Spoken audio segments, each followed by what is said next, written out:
ఉత్తరాంధ్ర ప్రజల రుణం తీర్చుకునేలా రాష్ట్రంలో ప్రాజెక్టులను పూర్తి చేస్తామని, ఉత్తరాంధ్రకు ఉజ్వలమైన భవిష్యత్తు ఉందని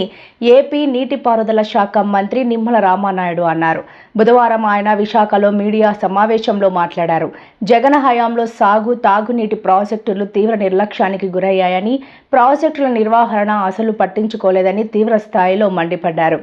టీడీపీ హయాంలో అభివృద్ధి జరిగితే వైసీపీ హయాంలో విధ్వంసం జరిగిందని అన్నారు. ప్రజాధనాన్ని విచ్చలవిడిగా దోపిడీ లూటీ చేస్తూ అందులో కూడా పర్టికులర్గా ఈవేళ విశాఖపట్నం అదేవిధంగా ఉత్తరాంధ్రకు తీరనటువంటి ద్రోహం దగా చేసినటువంటి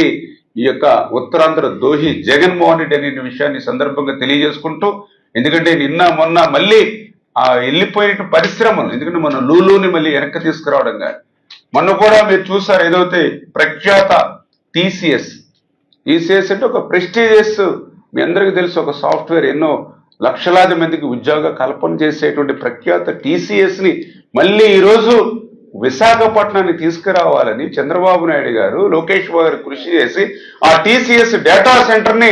మళ్ళీ ఇవాళ విశాఖపట్నాన్ని తీసుకొచ్చి మొదటి విడతగానే 12,000 ఉద్యోగాలు ఈవేళ సాఫ్ట్వేర్ ఉద్యోగాలు కల్పించేటువంటి పరిస్థితిలో ఈవేళ ఆ టీసీఎస్ని తీసుకొస్తూ ఉంటే, మరి వాటికి కేటాయించినటువంటి భూముల మీద కూడా ఈరోజు కుట్రపూరితంగా నీ అవినీతి పత్రికలో అవినీతి పదాలతో అచ్చులేయించి మళ్ళీ ప్రజల్ని తప్పుదారి పట్టించాలనే విషయంలో కానీ ఖచ్చితంగా ఒకటే చెప్తూ ఉన్నాం. భవిష్యత్తులో ఈ యొక్క విశాఖపట్నం ఉత్తరాంధ్రాన్ని ఒక ఐటీ హబ్గా తయారీ, టెక్స్టైల్స్, ఫార్మా ఇట్లా అన్ని రంగాలను కూడా అభివృద్ధి చేసి మళ్ళీ యువతకు ఉద్యోగ ఉపాధి అవకాశాలు కల్పిస్తామని చెప్పి కూడా మీ ద్వారా కూడా తెలియజేసుకుంటూ